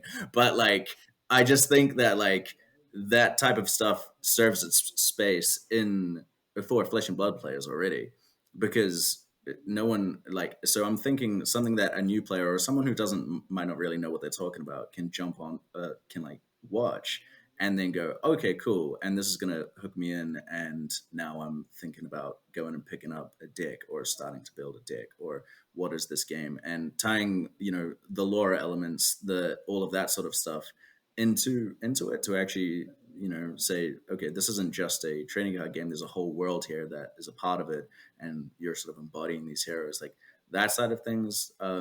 It's a hard task. Like, to be completely frank, it's pretty hard to do that. But if you can find a way to do that and make it really seamless and entertaining for the viewer, especially like if we're talking YouTube specifically, like it's pretty like YouTube is a pretty competitive environment, right? Like you're really fighting for people's attention, and not just amongst Flesh and Blood creators, but all games, right? Like we're in the game sort of sphere if you like consider the industry. So really focusing in on like what does your end video look like? Like what's the start? What's the hook? Like how what direction is this going and where are you trying to lead your viewer so that you can make sure that I don't know, so that you can just basically keep the retention of your viewers and hopefully lead them towards getting into the game. I mean, that's stuff that I would like to see. Obviously, that's from a company perspective. That's going to help just get more players into the game and continue to grow the game. So, what I'm hearing is you need more of us. Like just with less profanity. Yeah, I do want to say I'm really glad this got asked because I just made some notes on some video ideas just based on what Alex was saying here, because what he was saying specifically about if somebody doesn't know card games, but they see something and they're like, okay, I kind of understand what's going on. Let's find out more. I think that short hooks like that are very relevant. And I think that there is the potential, I'll say, for a video series there that is intended to be incredibly short. So I took some notes. I'm actually kind of excited about this. When I'm done with the first couple, I'll send them to you, Alex, and see what you think, because I'm going to work on them this week, I think. 100%. That's awesome. Yeah, I'm glad to hear it. I think it's like that. That's the type of stuff that I think we're missing a little bit of in the sphere. It's let me see. I think I actually wrote a note about this somewhere. So let me just have a somewhere. quick look. Your organization system is the same as mine. It's in a safe place. Okay, event vlogs. I want to see event vlogs. That is, I love that. What like part of it is play the game, see the world, right? Like just coming to these events, like you were saying, and having fun with your friends. Like this is why it's Flesh and Blood. This is why it's all in person. the events are such a critical part, and the more people putting vlogs out there showing how much, like, yeah, we can sit on this podcast and be like, oh yeah, man, it was a great time, like, all we did all this and did all this, and that's awesome, but nothing is better than actually seeing it happen, at having a vlog, having that footage, cutting together a cool like montage of like, here's the trip, here's what we did. Oh, Derek's got work to do now. Yeah, well, here's the thing. Like, I already have a shotgun mic and I've got stuff. The only reason I haven't been bringing it to events is because I only own one DSLR right now, and I use it for this setup, and taking it down is kind of a headache. So what I'm hearing is I need buy to another one. find... You can use your phone. It's got to be quality, mate. Like, so I need to bite the bullet and get another DSLR is what I'm hearing. Even if it's just like a cheap one. I don't need 4K or anything like that, but just something I can slap my shotgun mic on and some lighting and take. All right. Yeah. I mean, I think the thing is, right, is people like content that is like personable, right? Like they can feel like they're there, like they're hanging out with you. So, production quality is obviously is something that is really nice to have. But as long as you capture that, if you can find a way to capture that feel, that essence of what it's like to be at a Flesh and Blood event and to be hanging out and laughing with your friends and, like just, I was going to say talking shit, but I wasn't sure if I was like, for a second. No, but yeah, talking shit. Like, did he just swear? That's a swear. We can't. Oh my god! You have to remember that, like, any content that we take, we'd have to flag as 18 plus because we hang out with like Flake and Carolina and Jordan. Like, you can't fucking put what these people say on YouTube and just not mark it as mature. Like, that's not possible. That's true. I did. Yeah, I forgot. I'm on like LSS mode. You know what I mean? I'm like, wait, can I say? Oh yeah, you can. Oh, you can. Yeah, no, that's the sort of stuff that, well, at least to me, I think that's appealing. To people that aren't already entrenched in Flesh and Blood, that's appealing. Like, we've got this really kick-ass community of people, and showing that off is great content. Like, we don't have to be because it's more like Flesh and Blood it's more than a game, man. It's like it's everything. Like it is the events, it is the community, it's the art, it's yeah, it is everything. You're right. I gotta get Keith to add a waiver to the speakeasy that says if you're here, like, you're giving permission to be filmed, and then I will film one of our speakeasy events, and I guarantee we'll get folks who don't play card games that will show up because they'll be like, hey man, that was a good time. I want to do that. I'll learn card games for that. Yeah, 100%. Oh boy, it's a great medium to come together. That's what happens. That's what happens, Logan. I grew up without social media in my life, and that's why I haven't been canceled at least 4 times. And you're going to put this... Oh, you're going to... I knew Charm was going to be my downfall. I just didn't know how it was going to happen. We're going to move on. Big Lou has one for you. He said, how has your position changed and evolved with the growth of the game and the company? He also wants to know what your favorite equipment is, which you can answer that however you want to. I mean... I think my favorite equipment, even though... Like, I want to say something Bravo related because I like Bravo, but my favorite equipment is Monster Momentum. Like, that's just such a good card, Like, right here. You got me right here. Yeah. Everybody loves Mom. Yeah. Everybody loves Mom. Everybody does love Mom. So, yeah. Well, that's the easy one. As to how my position has changed with the growth of the company, well, I've only been in this position really since the start of the year officially. So, it hasn't changed too much since then. But I guess what I'm doing compared to, I guess, how we're growing and what I'm doing. I sort of touched on it earlier. Is like, I noticed that we were sort of lacking in the like video creation side of things, and that was something that I had like very minor experience in, to be completely honest. But I wrote a book. Yeah, I know. I tried that out. And then, yeah, like working as an account manager, I had enough, I guess, experience as like within the industry and knowing, talking to local game stores every day and everything like that. But I just thought, we should be doing more video marketing. We should be like utilizing our YouTube channel more. We should just be upping the quality of everything that we do. I wanted cool promos, man. Like, I'm comparing like my aspiration is one day to have event promos like the UFC has for the Oh yeah, UFC I'm fights. Like in. that's really like, I don't know if you saw the sort of, I made a video for Michael Hamilton when he won the world championship. So Mhm. like, yeah, like that was sort of like the first like taste of like, okay, hopefully I want to make these players, these professional players, Make like seem stars. like, yeah, Yeah. make stars, like hype them up, like the UFC does to their fighters, like every other sort of industry does to their like professional players. It's like we should be hyping these guys up. We want to be um showing that it's freaking cool to win a world championship trading card game event. Like you gotta have ice in your veins to be able to like go through all of these games and come out on top. Like there's so many decisions, so many variables. Like you really have to be like the man to like to do that. It's something that um I think deserved more like accolade, I guess, in a way, because when you're on the when you're at the event, you get the check and there's all this going on, and it's cool. But didn't think there was enough eyes on that. So moving more into that space of promoting this type of thing, getting more content out there, and just upgrading all of our assets, everything that we're sort of doing. That's sort of what I've been doing to help move with the growth of the company. And yeah, I think it's going well. We're only Oh really yeah, just it starting out. 100% is. Yeah, Yeah, like again, I'd spoken about that earlier, where that's just yes, you are making differences in that space, and it is noticed.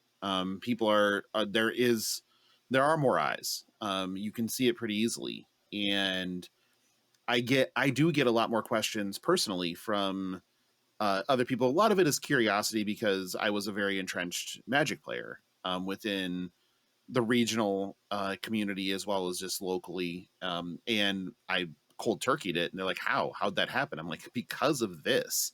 And then the last thing I did is I pulled up the Outsiders trailer, like even the very short one. And they're like, that looks dope. And I'm like, yeah, Riptide's daddy. You just learned.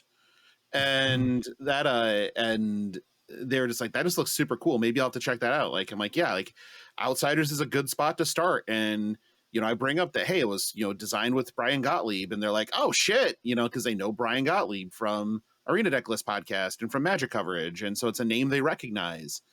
And it's a good hook. I taught 3 people. I was vending Magic again this weekend because reasons, I guess. I get paid for it, and I had 3 people that I taught, Flesh and Blood to, because they asked. And I was like, sure, I've got 10 minutes. I'm like, I can teach you this game in 10 minutes. It's going to take you years to master, but I can teach it to you in 10 minutes, the basics of how this game works. But yeah, it is a pain. It is a lot more than that to be good at it. So don't think you can just pick shit up and have it work. It's not how it goes. But yeah, and a lot of that is that the assets are more eye catching now. A lot of what's out there is a better draw. That's actually just true. Next one we have is from Iron Mag 44. When will LSS come out with more merch, i.e., shirts and hats and such? And wants to know who your favorite hero is, but we all know that's already Bravo. yeah. Favorite Heroes Bravo merch. I have no idea. It's not something that I'm working on. Maybe it is happening in departments that I'm not involved with, but as of right now, I have no idea. So Yeah, no unfortunately, I fucking can't clue. answer that. Yeah. Yeah, that's fine. Mara asks, you met Mara, Blackwing Yeah. Studios in Columbus. She would like to know what sort of things LSS has planned to help support content creators in the future. They've done a lot of great stuff in the past, and I'd love to see more things like the content creator appreciation kits.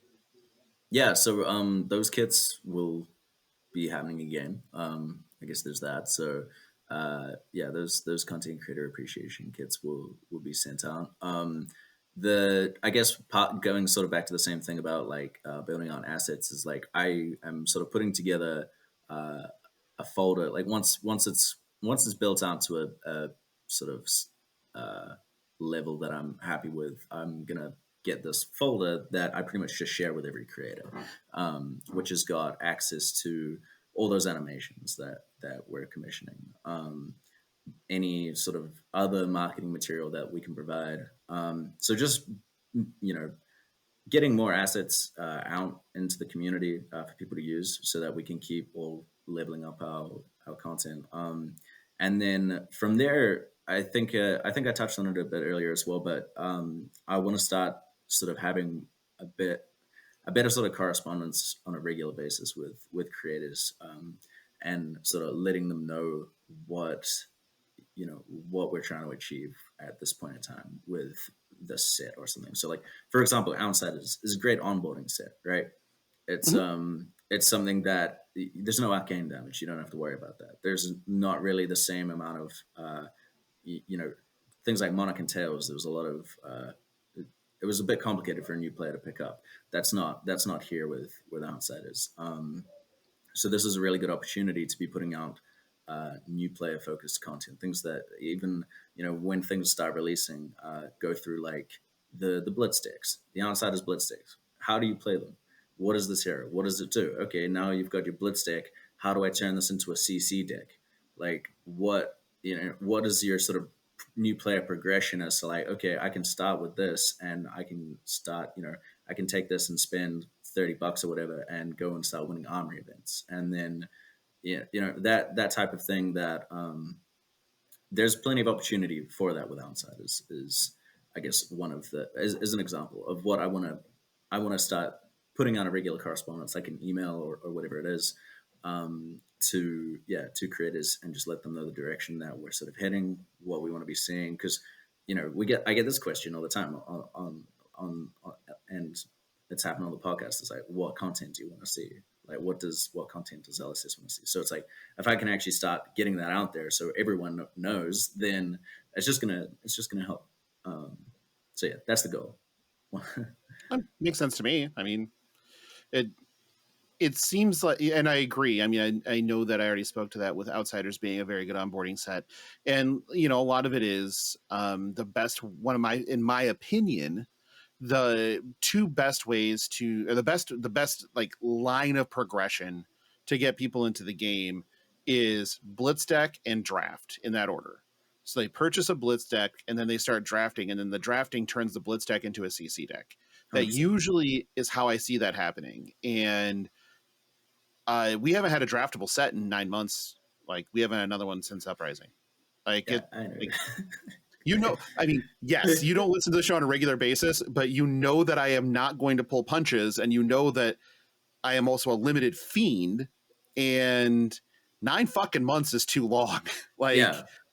I need hits, buddy. Like, I need Well, that. it's going to be 3 needle. a year, right? Of going forward. Right. Yeah. So, that'll help.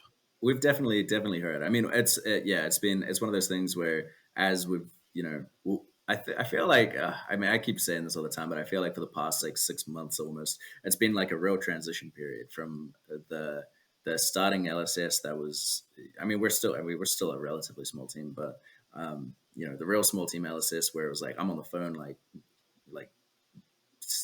trying to do anything to convince a game store to pick up Fab, like, oh, it's really good, man. You get these free armory kits, all of this sort of stuff. And it's like, we've been going through a sort of transition period for a while, but I think coming out the end of this, starting with Outsiders and moving forward, especially into 2024, it's going to be like, I think that's also the thing that that we maybe need to communicate better, is just that because we're a physical product, there's a lot of lead time on everything. So getting to a point where it's like, okay, we can start putting out 3 draftable sets a year, is like, even that takes a lot of time just to plan that out, and just to get to the point where we can even confidently say that. So that's, yeah, but we definitely heard, it was like, man, I'm sick of like Uprising draft. I was like, I know. So yeah, but we're getting there. And hey, like, Outsiders is just around the corner. So Yep. But going forward, it's going to be more consistent. I need that Outsiders. That's what I need. Popo Mike, we've already answered this one, so we're just going to move past it. But it was, what changes have you enacted at LSS since you started your new position? We've been over that at this point. Yeah. So it's not that I don't know that you asked the question, Mike. It's that it's already been answered. And if I learned anything in pre-law, it's asked and answered as a reasonable objection. Moving on, Jeffo, you met Jeff, Yeah. the embroidery and part of the Green Tree crew. He said, is there something you can spoil that's exciting in 2023 for the community creators to look forward to? Also, what is the strangest thing you saw in America? Anything exciting that I can spoil? I mean, I sort of just spoiled, I guess, that there's content creator appreciation kits, I guess. But I mean, that was probably already expected. I don't know if there's on anything this show. No, wasn't expected. No, that's not expected on this show. Oh, okay. Well, well, maybe, yeah. It's I don't know if there's anything in particular I can spoil. I have plans for future preview seasons that I think will be really cool, but they're I have a lot of ideas, and the thing that I've sort of quickly found out is that you need a lot of lead time to do anything, and if you're going to do it, you have to do it well. So some of them are logistically complicated. So I really can't say anything because I can't like confidently say whether or not it will happen. So that's a bit of a tease answer, to be honest. But but yeah, there's cool things on the horizon. And yeah, like I mentioned, we're just going to be getting more assets onto everyone. So I guess that's strangest thing you saw in America though is still on stack. You need to answer that one. There's a few, I guess. I think the one that immediately comes to mind, probably, yeah, definitely you guys. No, probably billboards for lawyers. That just blew me away. Like, I don't know what it was. It was because you never say, because we don't. It doesn't exist in New Zealand, but it's obviously it's such a. It's sort of almost a classic. It's almost a joke, I guess, in New Zealand about America, about like getting sued for anything. Oh yeah. So here's the funny thing though. There is a lot of lawsuits in America, but do you want to know why there's actually so many billboards for lawyers here in the States? It's actually because we get arrested at such a high rate for every little thing. There's a reason that we are like the prisoner capital of the world. Wow. And so, like, turns out being in law is incredibly lucrative because you will never run out of clients here in the States. And that's also really depressing and sad, but like, that's a lot of it. Yes, there is a lot of the lawsuits and whatever, you get the meme billboards where it's like, hurt good. Yeah. And that was, I couldn't believe it. That's a real thing, right? Or even not billboards, right? Like the late night infomercials where it's like, do you have mesothelioma? Call Hoopy and Abraham. Yeah. So like those are shit. things, but the sad reality is that it's also just based around criminal representation, because we send people to prison for a lot of silly stuff. And there's a lot of unfortunate repercussions in the United States as a result. It's one of the ways that we turn folks into second-class citizens. And the only way you get out of that is through lawyers. Or moving to another country. So if LSS is hiring, can you let us know? Yes, please send me now. But yeah, like that's part of it. So, now that I've depressed you, I do want to also say real quick, when we led with is there anything you can spoil, and you said and then there's the long pause, deep down there was part of me that said, man, it'd be so funny on the actual show to cut there where he's like and then it just cuts and it says like directed by Robert B. or whatever. I would actually start playing an episode of A. Einfeld. But it just so like it sounds like he's getting ready to answer something like super top secret, and then it just cuts. Like in my head I was like, man, that'd be so good if I just did that. It'd be a really good bit and piss off everybody. But okay, so we're gonna so the second most asked question that we had, and we had a lot of questions asked, was when's Alex coming back? The question we got asked the most was what determines who's included in preview season. And I have tried to tell people that for the longest time that there is no metric. and it's just sort of a curated list, because this is what I believe. I don't actually have any information, but it's a curated list of creators, and that's who they go out to. It has nothing to do with reach. It has nothing to do with really anything. There's a curated list. What's the actual answer? Because I keep sounding like an asshole for trying to explain to people why we don't have, we've never received anything on the show. I've always just said it's because I say fuck too much, which is probably true. But but it is the question we get the most. So if you could just like straight up just put that to bed, that would be probably the thing that would be the most satisfying for our listeners. Yeah, no, I'm joking. I feel like that cut in there. Cut it there. God damn it. Yeah, no. I guess so. I mean, you're sort of correct in a sense. It's not like we have like a metric, like a checklist of, okay, does this creator do this, this, this, and this? And if so, like, do you have X amount of subscribers? And then, okay, cool, you can get a spoiler. It's like, it's very much the way I sort of look at it. And this is my first time actually doing it for Outsiders, or being a part of it at least, is first of all, it's like, okay, who are the most obvious creators that this set is related to? So what heroes are in it, and are there creators that are all about this hero, So, I mean, it's like no surprise that Az got a spoiler for a Ranger card. A Ranger card, you know what I mean? So that's always the priority. It's like, okay, what cards can we assign to creators that it actually is relevant for? Because then it's more special. It's actually like cool, right?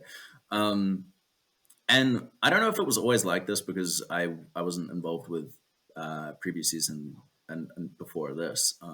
But like, there are significantly more creators now, obviously, than there used to be, and there's more than we have preview cards to actually preview. So it's always going to be a case where, especially as we've expanded around the world, and now we've got Brazilian creators to take into account, we've got Japanese creators, we've got people all through Europe, we've got the United States. It's like and then Australia, New Zealand. There's always just going to be way more creators than there will be cards. So I guess that sort of feeds back into prioritizing creators that are relevant to the cards that we're trying to spoil. After that, it sort of becomes a bit of a case-by-case basis. Sometimes we'll try, depending on the card text, there might be play on words that are relevant to different creators, whether it's so play on words can be sort of the second type of thing. From there, I mean, if we're like, I guess reach is a component. It's definitely not like the most important component, but it is still a component, because despite the fact that like preview season is a fun opportunity for for the community to get involved in everything, but it's also like a really like good marketing opportunity, because there's a lot of hype around it. We're showing off a new product, so being able to get that in front of people's eyes so that they can go, oh, like this looks cool, like what is this? They just might see the card and then go, wow, that, because there's cool art, right? So that's like back to that hook of like, what's a drawer? So it is certainly a consideration, but it's certainly not the biggest consideration. My sort of plan going forward with this, because it is a hard thing to manage, and it is also one of those things where I've got a massive list of people that I would have loved to have given a preview card to, but couldn't. And I've told some people this, but it's like sometimes I might, if it's really like down to, okay, I'm choosing between two creators for a card, right? If we're, once we've sort of got through the initial people, and I'm trying to decide between creators, it might just be that, okay, who's more closely aligned to this card based on whatever I can see at the time.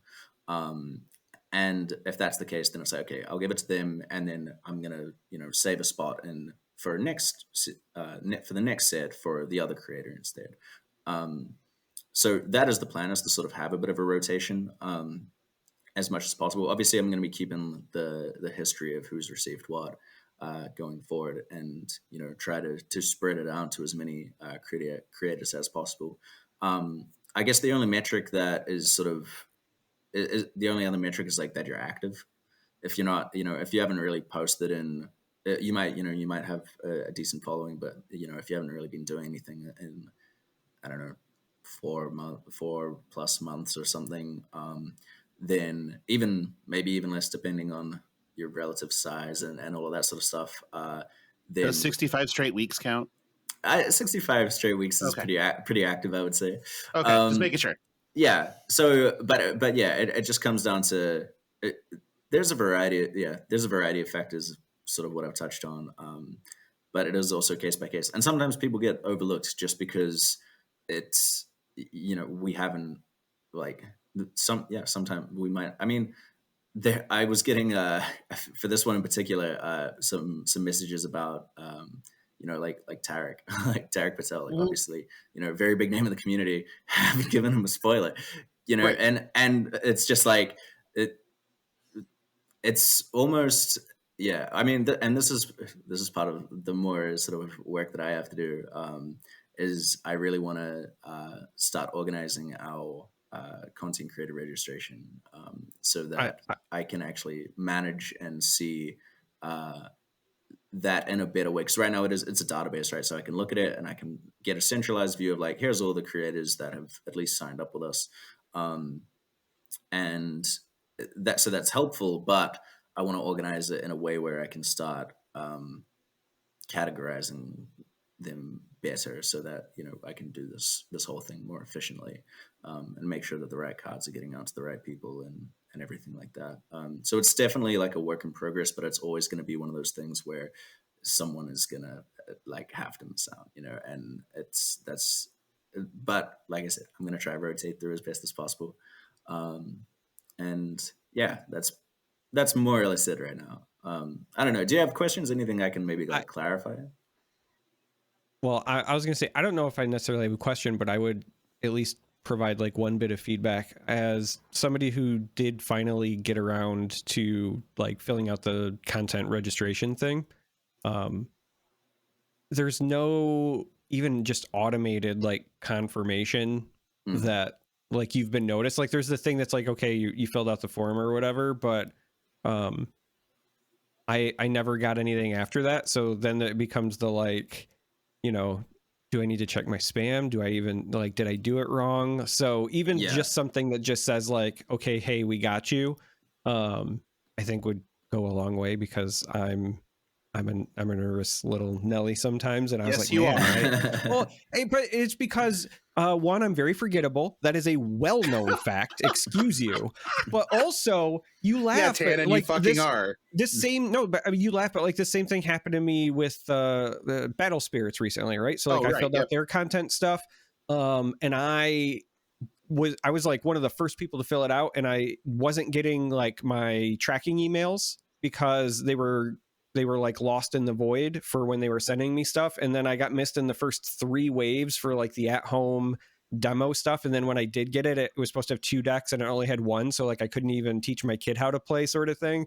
And like, I know that they got my stuff or whatever, but there was never like, I wasn't getting those confirmations. And so I just, when I don't get it, I get nervous that something is wrong. Right. So if there was even just like something automated so that I can, whitelist an email or whatever, so I know that it's going to make it to me, it would make me feel better.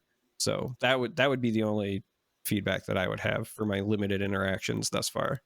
Yeah, no, that's 100% fair. That's something we'd like to program in. I guess the like, I probably should have just put this on as like a PSA, is like, don't worry, like if you don't get a notification, like if you've done it, it's good. We've got you in the database, because the thing is that it's fairly limited right now. Like it's just the database. It's just allows you to put your details in and give us a description of what you do, link to your sort of channel and things. But I guess the one feedback I have there is that you can't go back and edit it.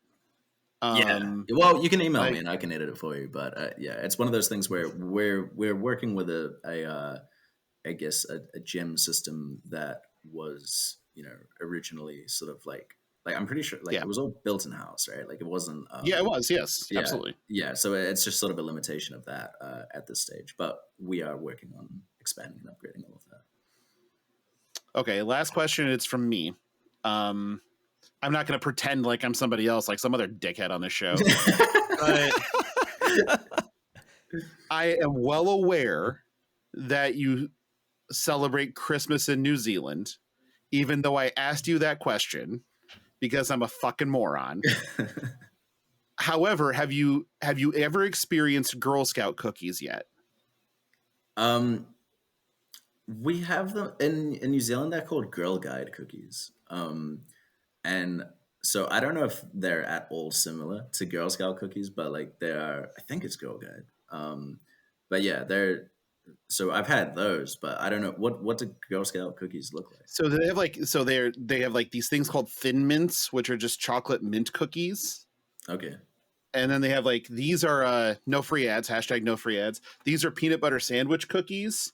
They have lemon ones. Tagalongs. Yeah. They're different. They're definitely different to our Girl Guide cookies. When you make it to the States, you just need to give me some lead time and I'll make sure to have Girl Scout cookies for you. I'm fairly certain. And again, this is not an accusation. This is pure speculation. So please, Girl Scouts of America, do not file any sort of complaint because it will go straight to Flesh and Pod Legal, which is still the trash can next to Jordan Kennedy's desk. But I'm fairly certain there's actual cocaine in them. Because there is no way that I would eat I'm pretty fucking fat, but there's no way that I would eat as many of these sons of bitches that I do if there wasn't just pure uncut Colombia cocaine in these bitches.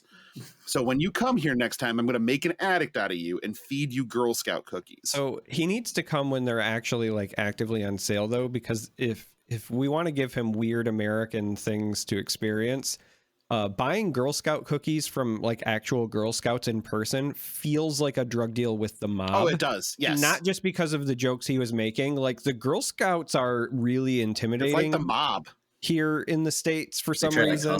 Oh yeah. Yeah. Oh yeah. Yeah. And they'll compete with each other. They have like turf issues. It is wild. So like a buddy of mine who was the only level 2 judge in Iowa for magic events, he broke the format when his daughter joined Girl Scouts and would just bring her and just cases of cookies to magic events, and she would snap off her goal in one day.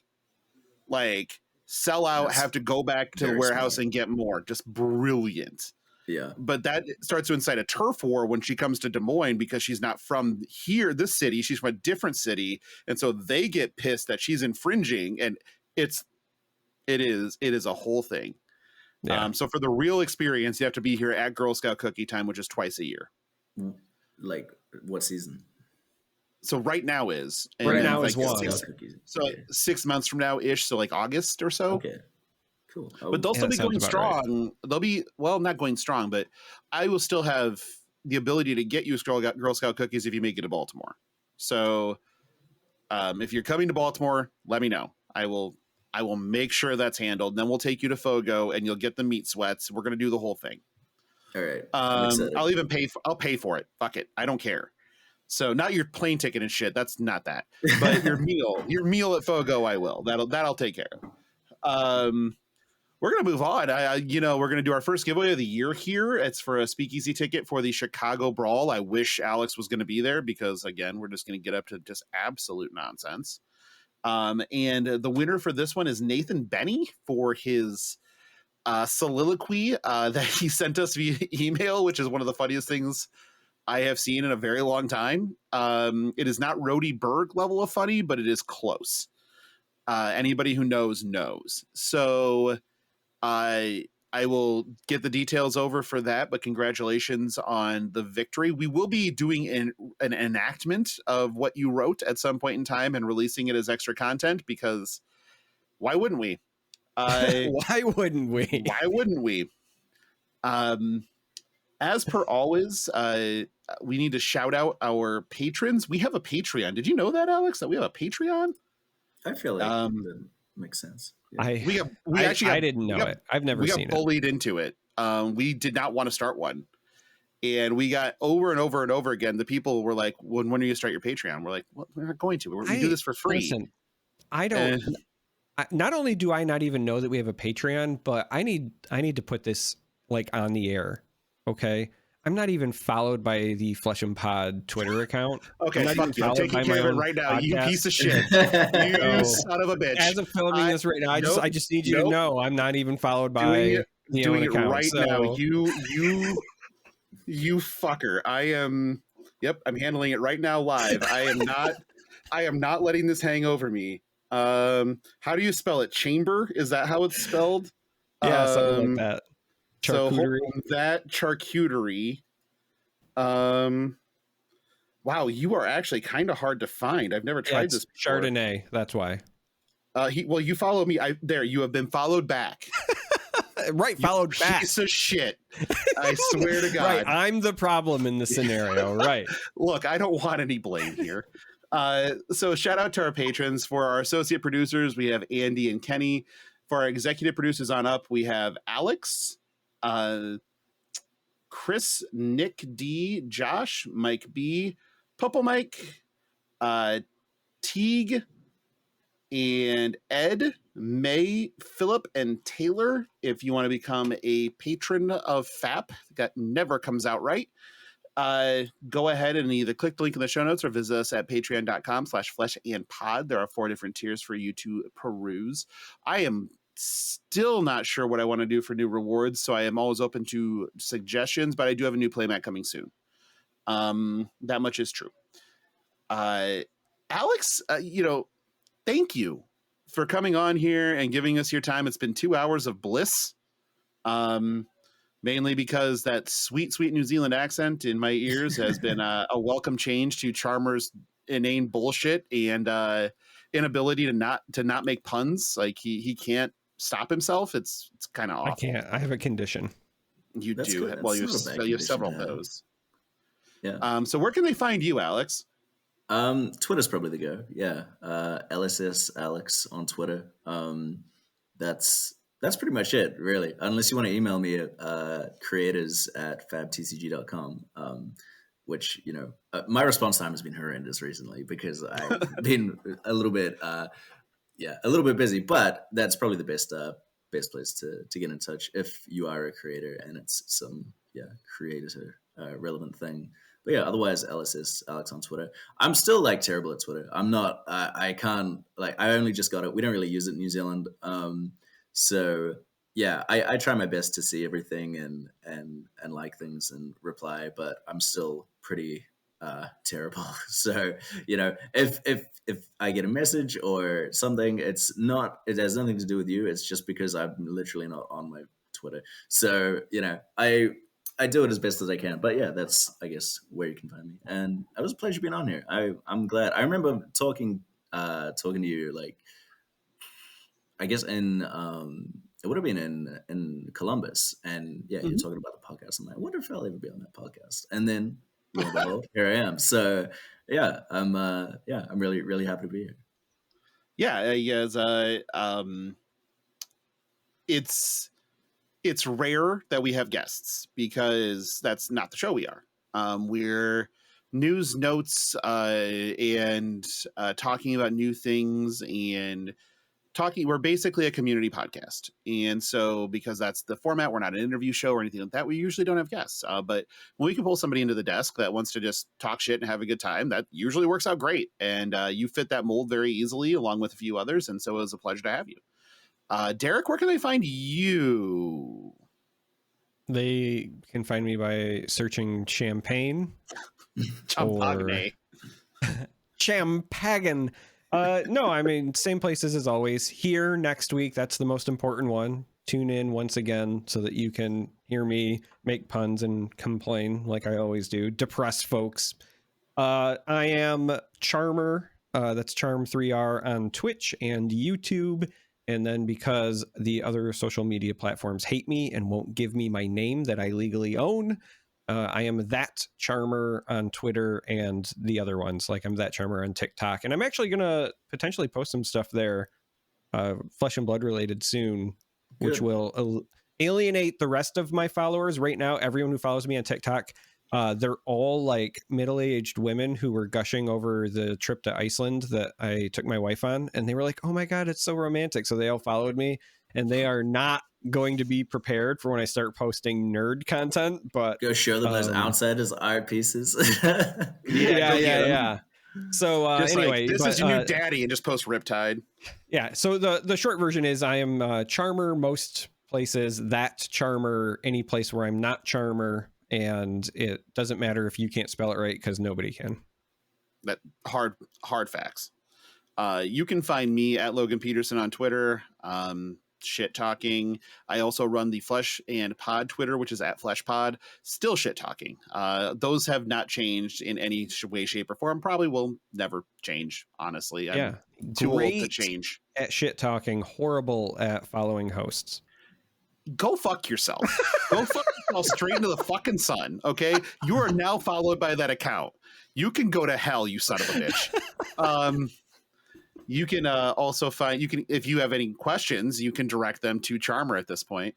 But you can also send me an email at fleshandpod@gmail.com. I try to be as responsive as humanly possible. I kind of forgot it existed for a minute. If you're a patron, you can also send me a message on Patreon. Those I do respond to because I do check that. But the best way to find me is honestly in our Discord. Link is in the show notes. Charmer's in there too. We respond to basically everything.